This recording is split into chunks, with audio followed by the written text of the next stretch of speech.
appreciate it. Came across this article. California isn't the only place where insurers are dropping homeowners, and I really think that's terrible. I'm not going to read this whole article, but I'll read a little bit of it here. A growing number of homeowners nationwide are being dropped by insurance companies as firms and regulators struggle to deal with the unpredictable and risky, costly risk of climate disasters. And then it goes on, and I'll read this here.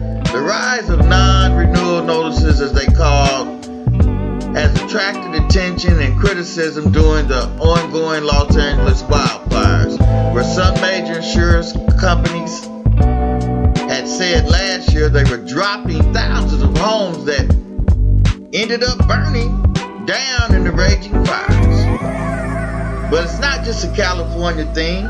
Florida, Louisiana, North Carolina all posted non-renewal rates higher than the Golden State in 2023.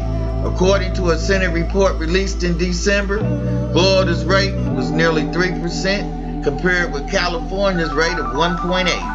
That report also found an increased rate of non-renewals nationwide. Now I have some video in reference to this problem. Let's take a look at it. But is there enough money in the state's insurance system to cover these claims? Let's bring in Nebraska Congressman Mike Flood, member of the House Financial Services Committee. Congressman, thanks for being with us. Look, it's clear California has an insurance crisis at the state level, but even with private insurers, they don't take in enough money to cover these losses. That cost is going to get passed on to U.S. taxpayers in the form of a bailout. Perhaps it's going to get passed on to people insured throughout the country who are going to see their premiums go up. You're on the House Financial Services Committee. Is there anything Congress needs to do about the broken system in California? Well, I tell you what, this system has been broke for a long time. California's Department of Insurance hasn't allowed insurance companies to adequately price the risk. And as a result, we've had major insurance companies pull out of that state saying, we simply lose money. The insurance department is saying, no, you cannot raise your premiums. And the insurance companies are saying, wait a second, we're pricing the adequate risk here in an effort to make sure that this contract between the insured and the insured is actually worth something. This couldn't have happened at a worse time in California. Its insurance department is a disaster. And as the chairman of the Subcommittee on Housing and Insurance, I fear that after the fires are dealt with, we are going to deal with a problem that will compound itself over the next couple of months. This is a real problem. Congressman, some ways that people are trying to solve that problem is federal aid. We did hear, though, from Speaker Johnson yesterday confirming that there are discussions about tying wildfire aid to the debt limit. There's also been some conversations of, can you tie aid to policy changes in California so that this doesn't keep happening every 5 to 6 years? What are those conversations like? Well, first and foremost, we want to take care of the people of California.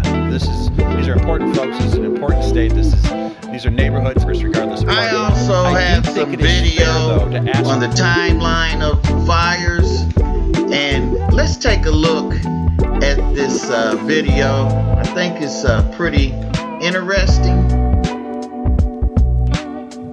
Let's take a look at it and see what they have to say. The Pacific Palisades, one of the wealthiest communities in the U.S., is experiencing the worst fire in its history. Situated at the foothills of the Santa Monica Mountains, the Palisades typically escape damage as Santa Ana winds blow past, since the winds will usually blow any fire up to the north. However, this time, hurricane-force winds drove the flames directly into the neighborhood, reducing many homes to ashes. On January 7th, around 10:20 a.m. local time, a live camera with Alert California, a UC San Diego program to monitor wildfires and disasters in real time, picks up smoke rising. This is the first sighting of the Palisades fire. 6 minutes later, Plane Spotter at LAX catches first plumes of smoke on its live stream. Not what we want to see here in Southern California. A fire has now broke out At 10:58 a.m., resident David Hansen received a video from his mother showing thick orange smoke billowing outside her house on Piedra Morada Drive. The fire size was upgraded from 10 to 200 acres, while containment remained at 0%. We're in the Palisades Highlands and the fire road is literally on fire. David Hansen drove to reach his mother and recorded the Palisades fire as it burned an entire hillside beside the road. From his mother's backyard, David filmed helicopters dropping water onto the nearby fires. He tells ABC News he saw them hovering over the edge of Santa Ynez Reservoir and were using a hose to draw up water. The fire spread rapidly, and flames encroached on David's mother's yard. Neighbors rallied together, using water from swimming pools to fight the advancing fire. With 2 more zones ordered to evacuate and 3 new evacuation warnings issued, David decided to drive out. But with high volumes of vehicles trying to evacuate, and with 3 road closures on the Pacific Coast Highway, escaping the flames proved to be difficult for residents. As David drives, he films the road filled with abandoned cars on Palisades Drive. Firefighters are seen battling the flames. David and his mother make it out safe from the flames, and he tells ABC News that thanks to the effort of quick-thinking neighbors, David's mother's home has for now survived. We're through the fire. Evacuation shelters are placed around the city, and Governor Newsom declares a state of emergency in California. By night, reports show that the Palisades fire has grown to 1,262 acres, and 2 additional fires occur nearby, Eaton Fire and Hearst Fire. Windy conditions complicated firefighting efforts. We're needing a 70 knots wind speed. We're going to have to shut down water dropping operations. All canceled with 2 additional copters. January 8th, 12:29 a.m. Palisades fire size has grown to 2,921 acres and is upgraded to 11,802 by 11:45 a.m. Unfortunately, we have 2 reported fatalities to civilians. Unknown cause at this time, and we do have a number of significant injuries. Lydia Fire, north of the 3 active fires, starts around 2:07 p.m. At 5:57 p.m., CAL FIRE reported that the Sunset Fire in the famed Hollywood Hills had started, bringing the total to 5 active fires in the state. The Palisades Fire remained the largest, reaching 17,234 acres by the end of the day, with 0% containment. Weather forecasts indicated another round of Santa Ana winds expected from January 9th to January 10th, with a new high-pressure system building from the north, fueling more gusty winds.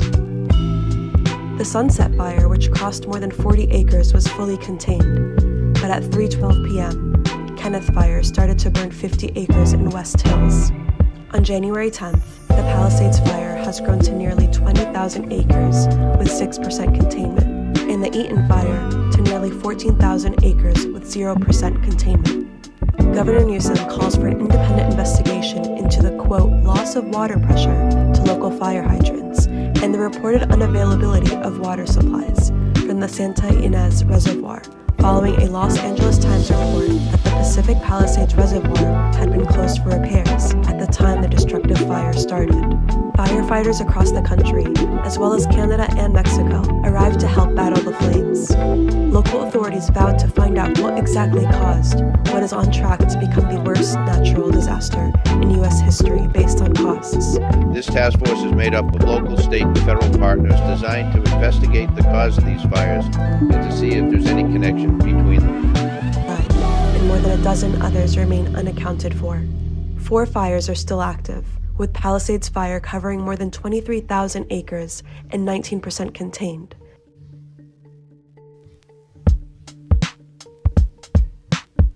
Bill Maher, he has some pretty interesting things to say about the fires, and let's see what Bill has to say. Do need a better plan for putting out a burning city than waiting for rain.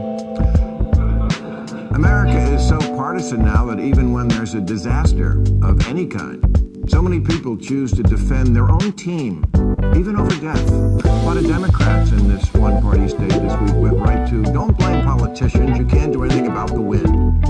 Which is exactly half true. The wind part. Yes, fire is a tough fight out here, and yes, global warming absolutely makes it worse. But that's largely out out of our control. What are we going to do? Pass a ballot measure to make sure Chinese stop burning coal? It's also, yes, undeniably true that LA is built in a stupid place to build a city. But when it's not on fire, it's really quite lovely. And it's my home. And stupid as its origin may be, it's not going anywhere. Axios ran a story on how getting the water out of the hydrants in Pacific Palisades was more complicated than it seems. I'm sure it is. I'm sure it's very complicated. That's why I pay 13% of my income in this state every year to people who I assume were working on things like this.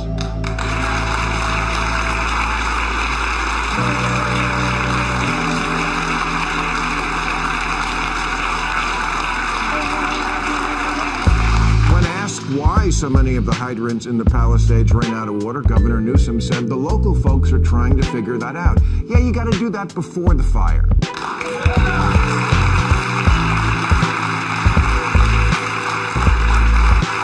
At least in the Palisades, the hydrants were still there. 300 other ones around the city are just gone, stolen for parts. One of the 3 reservoirs for the Palisades was offline at the one time of year when it was most needed. LA's Mayor Karen Bass, the Nero of American politics, was fiddling in Ghana while the city burned and later placed the blame on 8 months of negligible rain and winds that have not been seen in LA in at least 14 years. Yeah, that's not that long a time. Maybe look in the history books to see how our ancestors handled it back in 2 and 11. I think Jesse Waters, he's also had some interesting things to say about the fires in California also. And let's take a listen and see what Jesse has to say. Homes reduced to piles of ash. Every day it gets more grim. And the death toll keeps rising. 24 are now confirmed dead, and many more still missing. Forecasters estimate the damage to be more than $250 billion. This would be costlier than Katrina. And the Palisades fires are still only just 13% contained. Wind gusts are predicted to kick up, and firefighters are bracing for explosive fire growth. This isn't over yet, and the looting isn't stopping. At least 29 fire looters have been arrested, including these 4 fiends caught in Santa Monica. One thief breaking into homes in Pacific Palisades was dressed as a fireman when he was apprehended. Nothing is sacred. Jewels, precious heirlooms, even someone's Emmy was stolen. And remember the guy with the blowtorch last week who was lighting fire to Christmas trees and garbage cans? Turns out he was an illegal alien. His name's Juan. Bandits and arsonists are preying upon this devastated community while it's still smoldering. And residents are gripped by fear and rumors. Here's actress Whitney Cummings. This is a real text that I just received from a friend of mine about the fires. Some of the neighbors caught a guy setting more fires on the back of our hill. They chased him away. They called 911. I think they caught the guy recently in Woodland Hills trying to put gasoline in sewers. It's happening all over. Police haven't confirmed this, but there's a sense of every man for himself in Southern California. Some more fortunate families are hiring private firefighters, and actor David Spade's announcing bounties on arsonists. I'm in California, and people are saying there's guys lighting fires out there. Make this worse. They just caught somebody, we're pretty sure was lighting fires, walking on the blowtorch, and let them go. So if you can find someone lighting a fire, and you catch somebody, and you get the cops to bust them and throw them in jail, give you $5,000. So keep your eyes peeled and do what you can out there. The social contract's been shattered. The government isn't able to help the people it's sworn to protect. Biden wrote a blank check and left on his legacy tour. No one knows where the VP is. Kamala's home state's California. She lives in LA. They say she could be the next governor. It's like she disappeared. Police just caught... I also have a video on the water problem in California. And let's take a look at this video. System seized in a series of secretive meetings 2 decades ago. That system was largely paid for by the very taxpayers whose water these billionaires hold hostage. Urban water systems are desperate for water, but in 2023, they'll receive just 5% of what they requested from the state. The Resnicks are the biggest farmers in California. As of 2007, they owned 4 San Francisco's worth of farmland, and nearly half of Americans buy at least one of their products. Their pistachios, their pomegranate juice, their mandarins, their flowers. It's all under one massive umbrella, the Wonderful Company, a privately owned company worth at least $5 billion. The majority owners, the Resnicks, are worth at least $8 billion. How were they able to take over such a large percentage of what should be a shared public resource? This is The Classroom from More Perfect Union, and today we're looking at how the Resnicks got rich. Linda is a former child actress, the daughter of Jack Harris, a successful movie distributor of the 1950s, most well known for The Blob. Starring Steve McQueen and a cast of exciting young people. At 19, she founded her own advertising agency. Stewart was born to a middle-class New Jersey family and started his first business, a janitorial service, in grad school. He eventually acquired American Protection Services, a burglar alarm and security company. Linda approached him about marketing services for the company, and they hit it off, not knowing that one day they'd work together to take over California's water. The Lovebirds became business partners. They bought Teleflora, the flower delivery company, and the Franklin Mint, purveyors of inane little tchotchkes. Linda was the marketing person, and Stewart was in charge of business. As Linda told the LA Times in 1993, "I've always said that Stewart and I together make one perfect person, like little salt and pepper shakers." In the late 80s, they found their primary industry, agriculture. They got into the pistachio business. Linda said, "We've done more for the pistachio than anyone ever since it was planted in the Garden of Eden. My husband should be canonized for all the work he's done." They started branching into other products, almonds, pomegranates, citrus, wine, and acquiring more and more land to cover it, including some very important land in Kern County, which granted them water rights in the area. As the Resnicks were building their empire, the state of California was building new water infrastructure with taxpayer money. California's natural water supply is very inconsistent. Vastly differing amounts of rainfall means the state can go from surplus to drought and back very easily. So they build water banks to store water during surpluses to have during droughts. One important storage facility is the Kern Water Bank, started in 1988. The facility was built with hundreds of millions of taxpayer dollars, which could have been a good thing. The people of California would have owned the water. But there were 2 Californians thirstier than the rest, and they wanted more water. Linda and Stewart Resnick, and they had a lot of political power. We'll get to that. In 1994, state water officials, water infrastructure contractors, and agricultural landowners with water rights arranged a secretive meeting at a resort in Monterey Bay, California. These groups, a mix of private companies and public agencies, rewrote California's water rules without any input from voters, taxpayers, or legislators. The new rules, called the Monterey Plus Agreement or the Monterey Amendments, were devastating for working Californians, and great for agriculture billionaires. The original code included urban preference, a long-standing rule that in times of drought, the state water board would give urban areas, where people live, access to water supplies before agricultural interests. Monterey axed that. That means that in times of drought, the water systems for normal Californians would have to buy water from private companies, because they weren't getting it from the state. The new agreement also loosened regulations on paper water. That's water that doesn't necessarily exist anywhere but on paper. The full quantities of water that providers could have, but don't actually need to have. Today, 5 times as much water has been promised and sold as actually exists. And importantly, the meeting changed ownership of the Kern Water Bank. What once belonged to the state was transferred to a few private water contractors, one of which was Westside Mutual, a wholly owned subsidiary of Wonderful Foods. The wonderful employee who runs Westside, Bill Phillimore, is the chairman of the public organization that manages the Kern Water Bank. Boom. One secret meeting, and the Resnicks owned nearly 60% of an important California water resource, built with hundreds of millions of dollars in taxpayer money. The new ownership, combined with the rules on paper and surplus water, meant that during times of drought, the Resnicks could sell Kern water back to the state water systems. they took Californian taxpayers' water and sold it back to them, both literally as the water supply and also to grow expensive food like gourmet pistachios and pomegranate juice. They converted the people's water into products many can't afford. And that's just one water bank. The Resnicks also have control of other water boards and have been sued for directing more water towards their properties. So how do they get away with this Chinatown-level chicanery? There's going to be a lot of irate citizens when they find out that they're paying for water that they're not going to get. With philanthropy.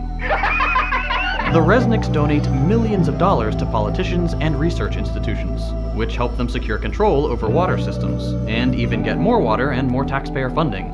One important project is the proposed California Delta Tunnel, a taxpayer-funded project which would send water from Northern California to Central, where the Resnicks farms are. They've spent hundreds of thousands of dollars on state and federal legislation and politicians who support the tunnel project. But their favorite politician is Senator Dianne Feinstein. You come in here and you say it has to be my way or the highway. Chair of the Energy and Water Subcommittee. She's a close personal friend of the Resnicks, attending their holiday parties in Aspen and maintaining their financial interests. A quick look through the bills she's sponsored shows several which would direct money to current-adjacent water projects. The Resnicks even ask her for things directly. When a pesky study about endangering salmon and shad fisheries threatened the Delta Tunnel, Stewart wrote a letter to Feinstein demanding a new study. She immediately forwarded it to the Obama administration, who agreed to spend $750,000 on a new study. It returned the same results as the first one. Can't buy science. But the Resnicks have tried. They are among the top donors to the University of California system, with their donations focusing on agricultural and ecological studies. The Resnicks have basically bought entire departments who put out studies on how water systems should be managed and where funding should go. That leads to even more federal and state taxpayer dollars being used to fix up what the Resnicks profit off of. This is all bad for California, even in a capitalistic sense. Agriculture uses 80% of California's water, but only represents 2% of its GDP. The Resnicks' water monopoly is just one way their quest for wealth hurts the rest of us. They allegedly lobby for increased tensions with Iran to keep embargoes on superior Iranian pistachios. Their giant crops lead to monocultures which kill important pollinators. They siphon taxpayer dollars into the company town charter schools they own, set up to train children to work for their farms. And of course, like any company of this size, they exploit their workers. We need to treat water for what it is: a necessary public resource, a human right, and something that shouldn't be owned by anyone, and work towards legislative change that stops people like the Resnicks from stealing it.